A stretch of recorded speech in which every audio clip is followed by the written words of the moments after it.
အဲ့ဒီထဲမှာ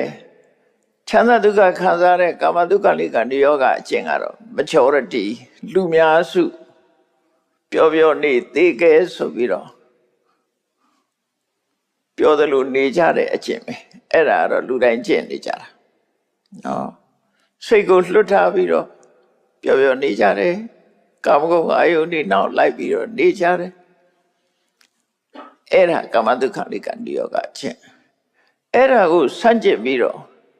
ဒီလိုချမ်းသာဒုက္ခခံနေလို့ဘာအကျိုးမှရမှာမဟုတ်ဘူးဒုက္ခခံမှအကျိုးရမယ်အနာခံမှအသာဆံရမယ်ဆိုတဲ့အတွေးနဲ့အတ္တကိလမထနိယောဂအကျင့်ကိုကျင့်တာအဲ့ဒီလမ်းကြောင်းကြီးနှစ်ခုစလုံးကိုမြတ်စွာဘုရားဟာပြောမယ်ဆိုလို့ရှိရင်လူဘဝမှာ16နှစ်သားအရွယ်အိမ်အောင်ကြပြီးတော့29နှစ်ထိအောင်နန်းတော်မှာနေခဲ့တာဒါကာမဒုက္ခလိကနိယောဂအကျင့်ပဲအဲ့ဒီကနေတောထွက်ပြီးတော့ကျင့်လိုက်တဲ့အခါကျတော့မင်းသားဘဝကစိန်ကြကြနေခဲ့သမျှတွေကိုအကုန်လုံးတွန်းလှန်ဖယ်ရှားပစ်ပြီးတော့ဆင်းရဲဒုက္ခဟုသမျှကိုရင်ဆိုင်ပြီးတော့ခံစားတယ်ဒုက္ခခံတယ်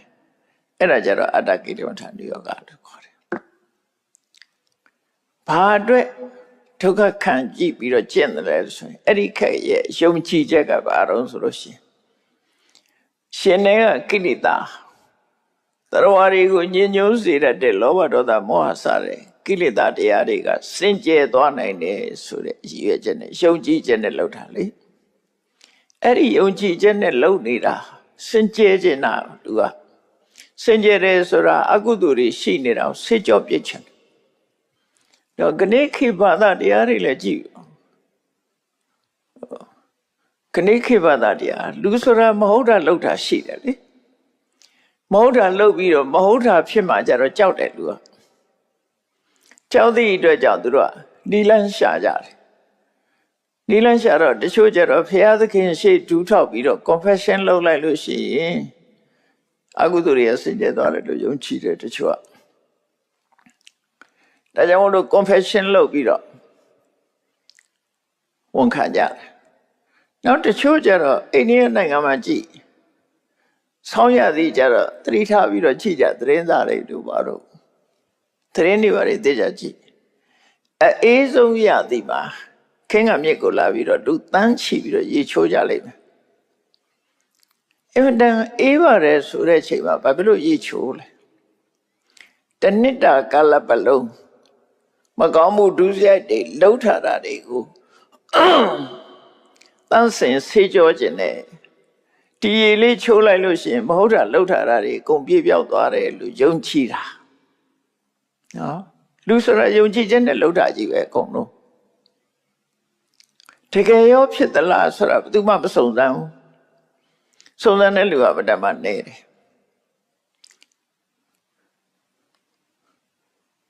အဲ့ဒါဘာကြောင့်လို့ဆိုအဝိဇ္ဇာဆိုတဲ့အမောင်ကဖုံးထားတာလူတွေဟာမသိဘူးအမှန်မသိဘူးအမှန်မသိတော့ဘာပြောဟုတ်များဟုတ်မလားဆိုပြီးသူများလှုပ်သူတို့လိုက်လှုပ်တာပေါ့နော်အဲ့ဒါဥဒကသုတ်တိလို့ခေါ်တယ်ရှည်နဲ့တန်းစင်ဆေးကြောခြင်းခန္ဓာကိုယ်မှာတင်းနေတဲ့အညစ်အကြေးကိုဆေးတာမဟုတ်ဘူးရှင်တဲ့နှလုံးနဲ့ရောက်တဲ့အကုသိုလ်တွေကိုဆေးဖို့ကြိုးစားတာတို့အခုလည်းပဲတပါအကျင့်ဆိုတာအဲ့လိုပဲအကုသိုလ်တွေကလွတ်ပြီးတော့စင်ကြယ်မလားဆိုပြီးတော့ကျင့်ကြတာအဲ့ဒါကိုတပါအကျင့်လို့ခေါ်တယ်ဒါသဘောပေါက်အောင်ပြောပြတာအကျင့်ချုပ်လေးနော်အဲ့တော့မြတ်စွာဘုရားရဲ့လောင်းတော်ဟာ29နှစ်မှာတောထွက်လိုက်တယ်တောထဲရောက်ပြီးတဲ့အခါမှာအိန္ဒိယနိုင်ငံမကရတိုင်းမှာခေတ်စားတဲ့အကျင့်တွေကိုကျင့်နေကြတဲ့ဆရာတွေစီသွားပြီးတော့ဒီအကျင့်တွေနဲ့ပတ်သက်ပြီးမေးမြန်းစူးစမ်းတယ်သင်ယူတယ်ပြီးတော့လိုက်နာကျင့်သုံးကျင့်တယ်အဲ့တော့ဤမျိုး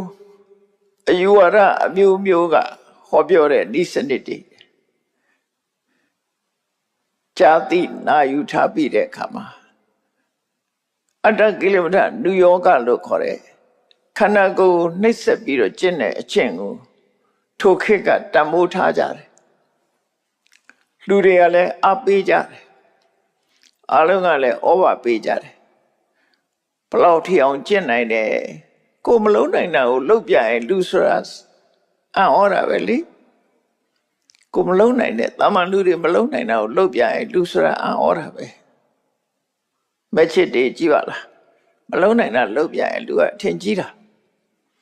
အဲဒါကြောင့်အတ္တကိလမထနုယောဂအကျင့်ဟာထွတ်ထိပ်ရောက်ပြီးတော့အဲ့ဒီခေတ်မှာခေတ်စားအဲ့တော့ဘုရားလောင်းကလည်းတောထွက်လာတဲ့အခါမှာအဲ့ဒီကျင့်ကိုစမ်းကြည့်တယ်တရားဥတရားမြတကယ်ရသလားဘုရားလောင်းဆိုတာသူကလက်တွေ့ကြတယ်လူတယောက်ပဲအပြောသမားမဟုတ်ဘူးလက်တွေ့လုပ်တာအများစုကတော့လူတွေကလက်တွေ့မလုပ်ဘူးအပြောသက်သက်နဲ့နေကြတာဖြစ်တယ်ပေါ့သူကတော့မဟုတ်ဘူးလက်တွေ့လုပ်မယ်သူတို့ပြောတာအပြောလောက်တယ်မဟုတ်ဘူးလက်တွေ့ဖြစ်လောက်တယ်စမ်းကြည့်မယ်ဆိုအဲ့တော့ပထမပါလောက်တုံလို့ဆိုတော့မဟာသစ္စကသုတ်တံမှာဖော်ပြထားတယ်ဘုရားလောင်းကျင့်ခဲ့တဲ့တပအကျင့်လေးကိုပြောပြမယ်နော်ပထမသူပါစမ်းသတ်တုံလို့ဆိုရင်စိတ်ကိုစိတ်နဲ့ဖိနှိပ်ပြီးတော့အန်ချိတ်ပြီးမကောင်းတဲ့စိတ်တွေကိုကိုယ်ရင်ထဲကနေထုတ်ဖို့ကြိုးစားခဲ့တယ်စိတ်ကိုစိတ်နဲ့ဖိနှိပ်ပြီးတော့အတင်းအကျပ်မပေါ်အောင်ကြိုးစားခဲ့တယ်အဲ့ဒီမှာလဲတော်တော်ဆက်ဆက်ရဲပြမေပါမှဖြစ်ခဲ့တယ်ပေါ့နောက်တစ်ခုကဘာလို့တုံးဆိုလူဆိုတာအသက်ရှူပြီးတော့မှရှူသွင်းလိုက်ရတဲ့လေနဲ့အောက်ဆီဂျင်ထဲမှာအသက်ရှင်နိုင်တာအဲ့ဒါကိုအသက်ရှူရက်တဲ့အကျင့်မျိုးကိုသူကျင့်မယ်ဆိုပြီးတော့စမ်းကြည့်တာအသက်မရှူပဲနေရင်ဘာဖြစ်မလဲမကောင်းတဲ့စိတ်တွေကိုအသက်ရှူရက်ပြီးတော့ဖယ်ရှားမယ်ဆိုတဲ့အနေအထားမျိုးနဲ့အသက်ရှူကိုသူစတင်ချုပ်တီးကြည့်တယ်ချုပ်တီးလိုက်တဲ့အခါလေတွေကချုပ်တီးလိုက်တဲ့အခါမှာရှူထားတဲ့အသက်ရှူလိုက်တဲ့လေတွေဟာနားပေါက်ကနေပြီးတော့တိုးထွက်လာတဲ့အခါမှာနားထဲမှာဆူညံတဲ့အတန်တွေကြားလာရတယ်။အဲ့ဒါမှပင်မဆင်းရဲစွာအဲ့ဒါကိုစမ်းတတ်တယ်။ဒုက္ခတွေကြီးကျယ်ရောက်တယ်။အဲ့ဒီကနေပြီးဆက်လုံးအောင်မဲ့ဆိုလှုပ်တယ်။လှုပ်တဲ့အခါကျတော့ခေါင်းကိုတူနဲ့ထုသလိုလေတွေကိုချုပ်တဲ့အခါကျတော့ခေါင်းကြီးကတခါတည်းတူနဲ့ထုနေသလိုခေါင်းခဲတဲ့ယောဂဖြစ်လာတယ်။အဲ့ဒါကိုလည်းနောက်ဆုတ်မသွားဘူးဆက်ပြီးတော့ကျင့်တယ်ဆက်ကျင့်တဲ့အခါမှာဒီကိုယ်လုံးဟာမိဘုံနာကတ်ထားသလိုပူလောင်ပြီးတော့လာတယ်ချွေးပြိုက်ပြိုက်ကြလာတယ်အဲ့ဒီအချိန်မှလည်းပဲမရက်သေးပဲနဲ့ဆက်ပြီးတော့လှုပ်တယ်ဘိုက်ထဲမှာလေတွေကလဲပြီးတော့ဘိုက်ကိုဖောက်ထွက်မတတ်ဘိုက်နာတဲ့ယောဂဖြစ်ပေါ်လာတယ်အဲ့ဒီအချိန်မှလည်းပဲမရက်ဘူးဆက်ပြီးတော့လှုပ်တယ်အဲ့လိုစမ်းသပ်ခဲ့တာဒါအပနကစံလို့ခေါ်တယ်အသက်မရှူဘဲနဲ့ကျင့်တဲ့အကျင့်တစ်ခုစမ်းသပ်ပြီးတော့ကျင့်ကြည့်တယ်အဲ့ဒါတွေကိုတပအကျင့်လို့ခေါ်တာပဲနောက်အဲ့လိုလုပ်တဲ့အခါမှာအထွတ်ထိပ်ရောက်သွားပြီးတော့တကူလုံးဟာပူပြီးတော့ဆင်းရဲဒုက္ခရောက်သွားတဲ့အချိန်မှာနောက်ထပ်ဆင်းရဲတဲ့ပြမန်းခက်ခဲတဲ့အလုပ်တစ်ခုကိုသူစမ်းတယ်ဘာလုပ်လဲဆိုရင်အစာကိုလုံးဝဖြတ်ပြီးတော့ကျင့်မယ်လို့ကြိုးစားတယ်ဒါပေမဲ့လို့နားထဲမှာကြားတာအစာကိုလုံးဝမဖြတ်ပါနဲ့ဆိုတဲ့အတန်ကြားတယ်ဖြတ်လိုက်ရင်လည်းမွေးငင်းပေါက်တွေကနေပြီးတော့အစာဩဇာတွေလူခန္ဓာကိုယ်ဆိုတာပါးစပ်ကဝင်မှာမဟုတ်ဘူးခန္ဓာကိုယ်သုတ်လိမ့်ပြီလို့ရှိရင်လည်းပဲအဲ့ဒီခန္ဓာကိုယ်ရဲ့အရေးပြားတွေတဲကနေစိတ်ဝင်သွားပြီးတော့အသက်ရှင်နိုင်သေးတယ်လို့ဆိုတယ်ဒါလည်းဟုတ်ပုံရတယ်ဖေဝိသရမင်းကြီးကိုထောင်ထဲထည့်ပြီးတော့အဇာတတကထောင်ထဲထပြီးတော့ ထားတဲ့အချိန်မှာသူ့ရဲ့မဲတော်ဝေရီဟိမိဗျာကဒီအဝတ်ကလေးနဲ့ထုတ်ပြီးတော့အစာခိုးပြီးတော့ကျွေးတာစာခိုးပြီးတော့ကျွေးတယ်အဲ့ဒါနဲ့သက်ရှင်နောက်ဇာတတသိသွားတဲ့အခါကျသူ့မဲတော်ကိုအဲ့ဒါအဝတ်နဲ့မဝင်ခိုင်းတော့ရှူသွားလို့မရတော့ဘာမှယူလို့မရတဲ့အခါကျတော့မိဖုရားကြီးကဘာလုပ်တော့ဆိုရင်သူ့ကိုယ်သူရေမိုးချိုးတန့်စင်ပြီးတော့မှတကိုယ်လုံးကိုစတုပ္ပရုတွေတုတ်သွားတယ်နော်အစာယူလို့မရတဲ့အခါခန္ဓာကိုယ်ဟာစတုပ္ပရုလို့ခေါ်တဲ့ဒီထောပတ်တို့ပြားတို့တကားတို့ဆိုတဲ့ဟာတွေနဲ့အချိုးရည်တွေတုတ်ပြီးတော့အဝတ်ကလေးခြုံပြီးတော့ဝင်သွားတယ်ဟိုရောက်တဲ့အခါကျတော့ပေဝိသရမင်းကြီးကိုကျွေးတဲ့အခါမှာပေဝိသရမင်းကြီးကရှာနဲ့ရဲရတယ်အစာငတ်နေပြီလေသူခန္ဓာကိုယ်မှာတုတ်လိမ့်ထားတဲ့စတုပ္ပရုလို့ခေါ်တဲ့ပြားသက်ကအချိုးလေးတွေကိုရှာနဲ့ရက်ပြီးအဲ့ဒါလေးနဲ့အသက်ရှင်နေပြန်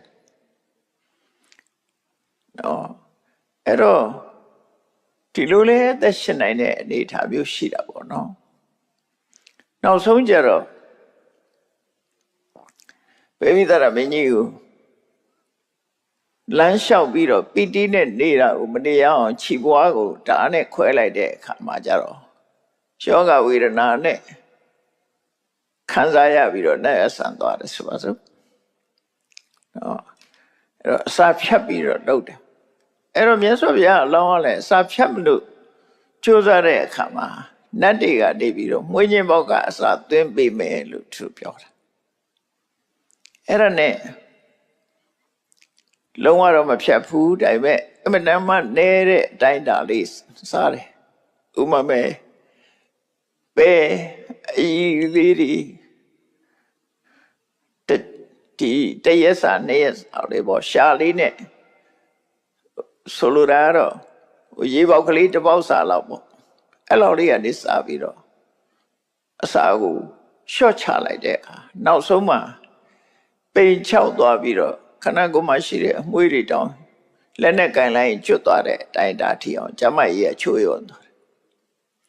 ဒုက္ခရစရိယာရုပ်ပုံကြီးကိုကြည့်ဘူးကြလိမ့်မယ်အကျော်ပြိုင်ပြိုင်ထပြီးတော့စာထဲမှာဆိုတာဖိုက်ကိုကင်လိုက်ရင်ကြောရိုးကိုထိတယ်တဲ့ဘာလို့ဆိုကြောရိုးနဲ့ဘိုင်းနဲ့ကတ်သွားပြီ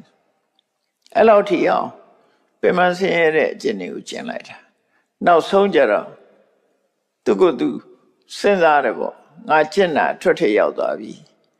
ဘာပြအကျိုးကျေးဇူးရလဲဘယ်လိုအသိဉာဏ်တွေများတိုးတက်လာတော့လို့ဆိုဘာအသိဉာဏ်မှမတိုးတက်ဘူးမတိုးတက်တဲ့အခါမှာခေါင်းထဲမှာစဉ်းစားလာတယ်သိရအညွှန်းမဲ့ခေါ်ပေါ်တာရငါသိခြင်းနဲ့အသိဉာဏ်ရဖို့ရအတွက်ကတခြားနိလန်းဖြစ်ကောင်းဖြစ်လိမ့်မယ်ဒါနဲ့တော့မဖြစ်တော့တော့ဘူးဆိုပြီးတော့ဆွန့်ပယ်လိုက်တာဒုက္ခရစရိယာအတ္တကိလေသာနိယောကအကျင့်ကိုဖယ်လိုက်တာဖယ်လိုက်ပြီးတော့သမထကျင့်စဉ်တစ်ခုကိုအာနာပါနစနဲ့ကျင့်အဲ့ကြတော့မှနောက်ဆုံးကြတော့ဘုရားဖြစ်တဲ့ရောက်သွားတယ်ပေါ့နော်လမ်းမှန်တွေ့သွားတယ်ပေါ့အဲ့ဒါမစ္စည်းမပฏิပဒါဆိုအဲ့ဒါပြောတာချမ်းသာခံစားတဲ့ကာမတုကလိကနိယောကအကျင့်လည်းမဟုတ်ဘူးအတ္တကိလေသာဆိုတော့ပေမခံတဲ့အကျင့်လည်းမဟုတ်ဘူးအဲ့ဒီနှစ်ခုကြားမှာခံစားတဲ့ချမ်းသာခံစားပေမခံတဲ့နေရပေမခံအဲ့လိုမြတ်တညီညွတ်စွာအသိဉာဏ်ဖြစ်ဖို့ဥတည်ပြီးတော့ကျင့်တဲ့အကျင့်ကိုမစ္စည်းမပฏิပဒါလို့ခေါ်တယ်အဲ့တော့တချို့ကမစ္စည်းမပฏิပဒါဆိုတာကြိုးစားအထောက်မှုမရှိတာကိုထင်နေကြတယ်အဲ့ဒါလို့ဆိုလိုတာမဟုတ်ဘူးလမ်းမှန်မဲ့ဆိုရင်တော့ကြိုးစားရမယ်လို့သူဆိုလိုတယ်နော်မကနဲ့လမ်းကြောင်းကနေကြိုးစားရမယ်လမ်းမှန်မှုကအရေးကြီးတယ်ပေါ့အဲ့ဒါလို့ကျင့်လိုက်တဲ့အခါမှာအလုံးသိကြတဲ့အတိုင်းပဲကဆုံလမ်းပြီးနေ့မနေ့ပိုင်းမှာဖះမဖြစ်သေးဘူးအဲ့ချိန်မှာဖះလောင်းတော့ဟာညောင်မရအောင်မှထိုင်နေတဲ့အချိန်သူစတာကနတ်ကိုပူဇော်ဖို့ဆိုပြီးတော့နှုတ်ကနာတွင်နေချက်လာတယ် ရွှေကွက်ကြီးနဲ့ထဲပြီးတော့အဲ့ဒီညောင်မင်းကိုပူဇော်ဖို့လာတာညောင်မင်းဆောင်နှက်ကိုပူဇော်ဖို့လာတာ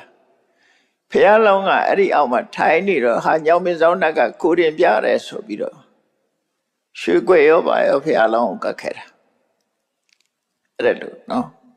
သူကဖះအနေနဲ့လှူတာမဟုတ်ဘူးနတ်အနေနဲ့သူယုံကြည်ချက်ကအဲ့လိုကတ်လိုက်တယ်အဲ့ဒီမှာမြတ်စွာဘုရားရဲ့အလောင်းတော်ဟာသူဇာတကတ်လှူတဲ့နုကနာဇွမ်းကို46လုပ်တယ်ဖုံးမေ3ဆောင်ပြီးတဲ့အခါမှာဒီရွှေကွက်ကြီးကတန်မိုးကြီးတာဟုတ်တန်မိုးကြီးတော့တောထဲမှာဆိုလို့ရှိရင်ဒါကြီးကထိမ့်သိမ့်ဆောက်ရှောက်လို့မလွယ်ဘူး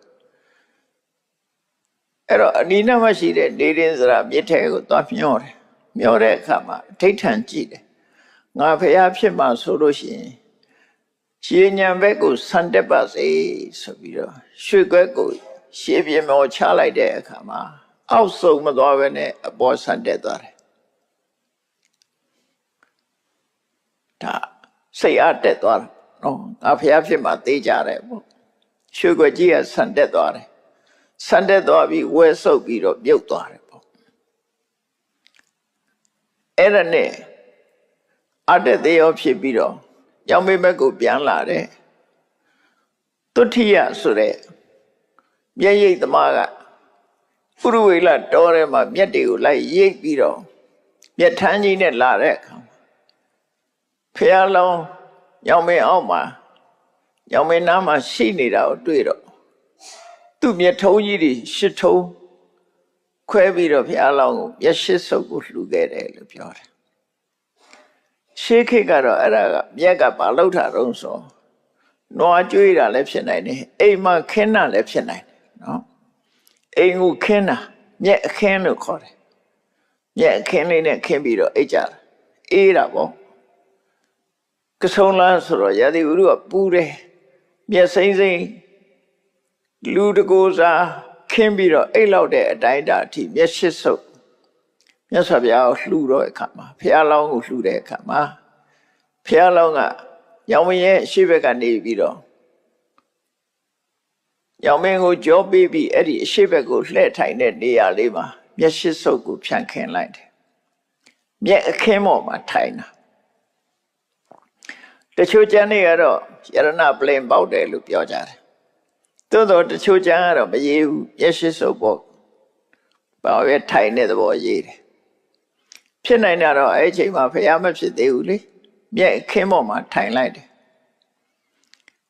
ထိုင်ပြီးတော့အဋိဋ္ဌံငါဒီကနေ့ဖះမဖြစ်လို့ရှိရင်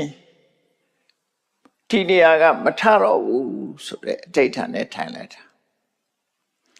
ညနေရောက်တဲ့အခါအဲ့ဒီအဋိဋ္ဌံပြက်အောင်မနက်ကလာပြီးတော့နှောက်ရှက်တယ်အဲ့ဒါကိုပဲတယုတ်ပါအောင်လို့စန္နာအောင်လို့ထွားပလင်လူတယ်ဆိုပြီးတော့မနက်ကပလင်လူတယ်ဆိုပြီးတော့ဆိုလာတာဖြစ်တယ်ပေါ့စဉ်းစားကြည့်ပဲဆိုလို့ရှိရင်တော့မနက်ကြီးကလူပြေကပလင်ကိုလူပါမလားသူ့မှာတိတဲ့ကောင်းတဲ့ပလင်နေပြေးနေတာပဲသူကတကူကြည့်တဲ့နတ်ပဲလေတကယ်ကတော့ကမ္မထန်ထိုင်တာကိုအဋိဋ္ဌံပြီးတော့ထိုင်တာကိုဒိဋ္ဌံပြက်အောင်ထားတော့အောင်လုပ်တဲ့သဘောပဲမျိုးစုံ6လံသို့တော့ဒီနေရာမှာစိတ်တက်ကြံ့ခိုင်တဲ့ဘုရားလောင်းကနိုင်လိုက်တယ်ပေါ့နောက်ဆုံးမှာမနတ်ကြီးကရှုံးသွားတယ်အဲ့ဒီမှာမနတ်ရဲ့နှောက်ရှက်တီကင်းသွားတဲ့အခါအာနာပါနကမ္မထံကိုဆက်လက်အားထုတ်ပထမယံလို့ဆိုတာ6နာရီကနေပြီးတော့10နာရီလောက်ထိကိုပထမယံလို့ခေါ်တယ်အဲ့ဒီအတွင်းမှာအာနာပါနသုဒ္ဓဇံရပြီးတော့ဖះလောင်းဟာတိဗ္ဗစကုပုဗ္ဗေနိဗ္ဗာန်ဒုသတိအဖိညာရတယ်အတိတ်ဘဝတွေကိုသိနိုင်တဲ့အဖိညာရသွားတယ်နောက်10နာရီကျော်အနေပြီးတော့နိုင်ပြ2ချက်အတွင်းမှာကြတော့ဝေးလံတဲ့ဒေသတွေကိုသိငယ်တဲ့အရာတွေတို့ဝေးလံတဲ့ဒေသတို့ကိုကြည့်နိုင်မြင်နိုင်တဲ့တိဗ္ဗစကုပညာရပြန်ပုဗ္ဗေနိဗ္ဗာန် နှုတ်တတိဘိညာဉ်ရဲ့တိဗ္ဗစကုဘိညာဉ်ရဲ့ဒါသမထကျင့်နဲ့ရနိုင်ပြန်နှစ်ချက်ထိုးပြီးတဲ့နောက်ပိုင်းကျတော့အာနာပါနစရုထဇံကိုပဲဝိပဿနာတင်ပြီးတော့ရှုလိုက်တဲ့အခါမှာလာပြီးကျော်လာပြီးနေ့ညနိုင်ပြန်နှစ်ချက်ဟိုဘက်ရောက်သွားပြီပေါ့ခုခေတ် Happy New Year လို့တာညတကောင်ကျော်လောက်ကြတာလေ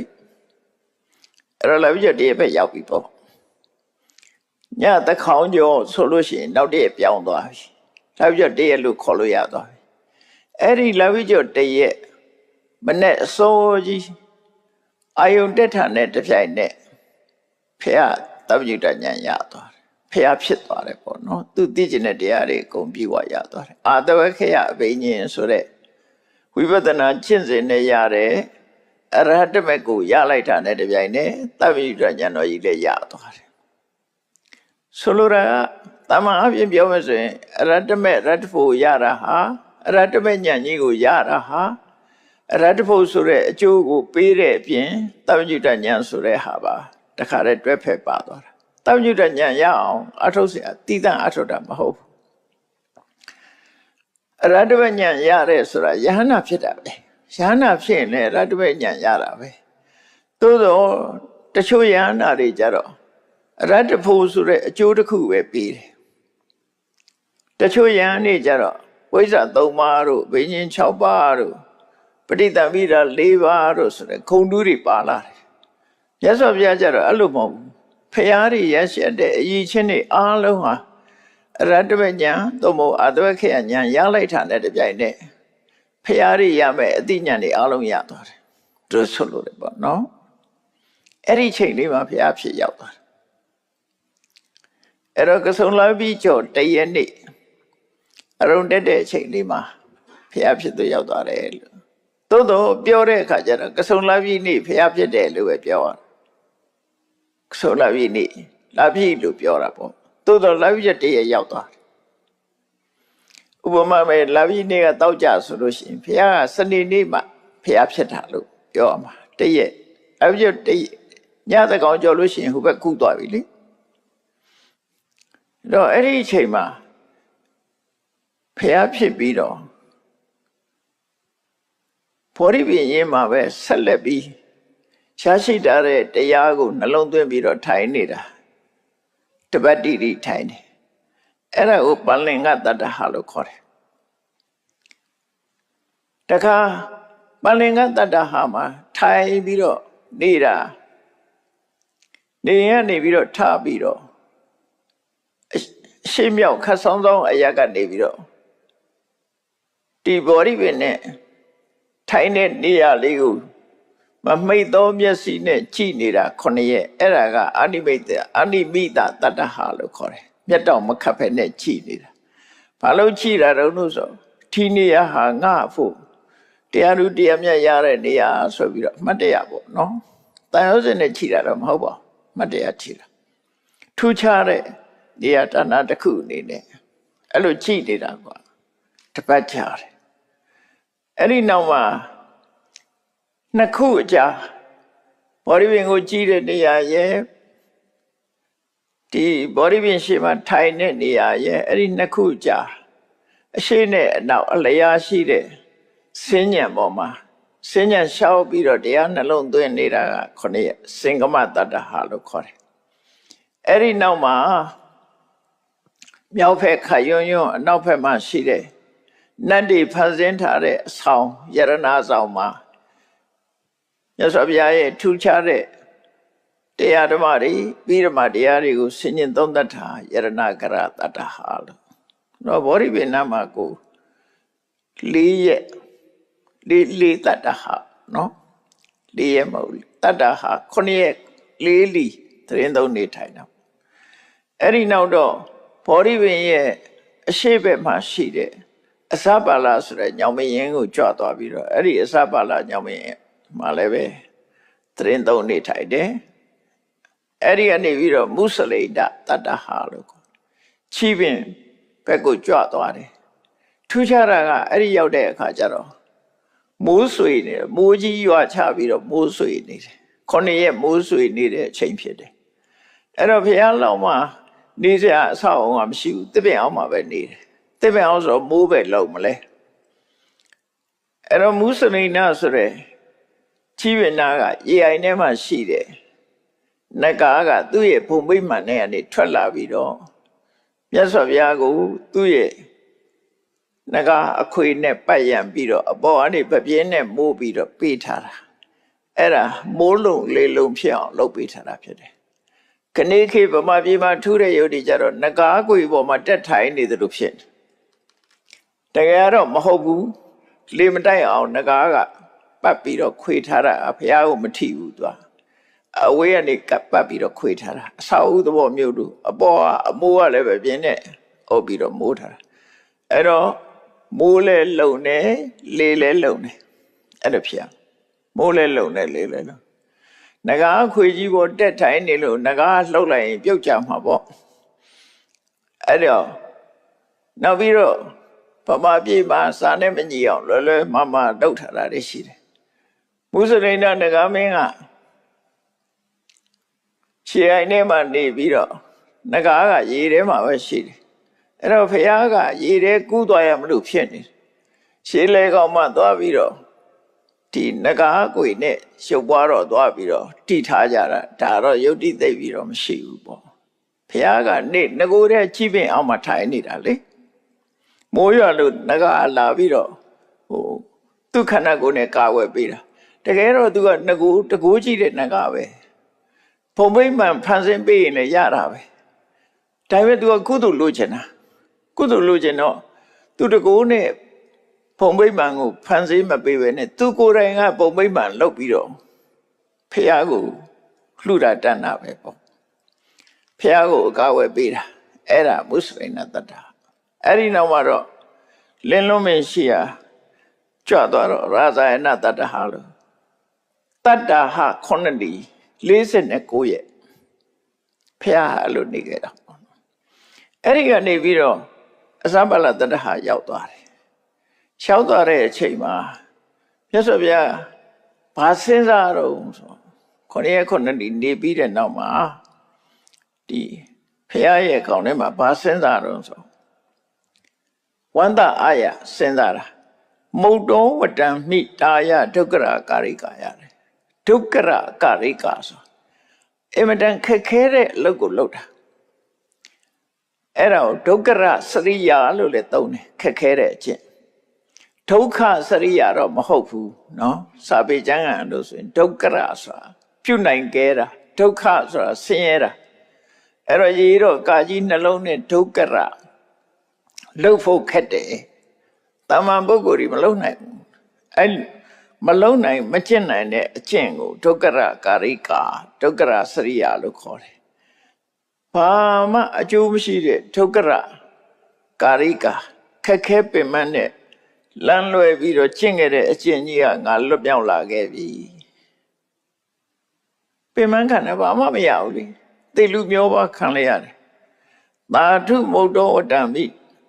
တာယအနတ္ထသဟိတယဒုက္ခရကာရိတယတဲ့ဘာအကျိုးမှ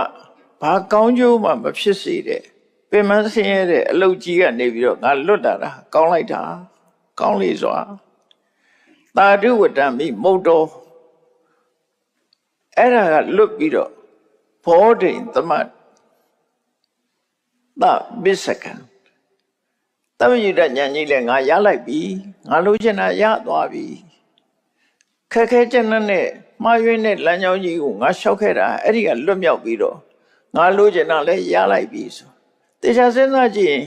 ပင်ပင်ပန်းပန်းလှုပ်လာတဲ့ပုဂ္ဂိုလ်တယောက်လမ်းမှားပြီးလိုက်သွားပြီလမ်းမှန်ပေါ်ပြန်ရောက်သွားတာကိုလိုချင်တာလည်းရတယ်ဆိုဘလောက်ဝမ်းသာမလဲဒါစဉ်းစားကြည့်ပေါ့နော်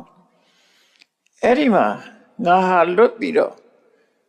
ငါသိကျင်တဲ့ဘောဓိဆိုတဲ့အသိဉာဏ်ကြီးကိုလည်းငါရလိုက်ပြီလို့ဝမ်းမြောက်ဝမ်းသာဖြစ်ပြီးတော့အဲ့ဒါကိုတွေးမိပြီးတော့စိတ်ထဲမှာပီတိဖြစ်နေတဲ့အချိန်လေးမှာအနှောက်အယှက်ကရောက်လာအတန်တန်ကြားလာတယ်ဆန့်ကျင်မဲ့အတန်ကပေါ်လာတယ်ဘာပြောတော့ဆိုတဘောကမ္မအပက်ကမ္မ ယေနသုတ်ဆန္တိမာနဝအတုတ်တော်မညတိတုတ်တော်သုတ်တိမေကအပရတော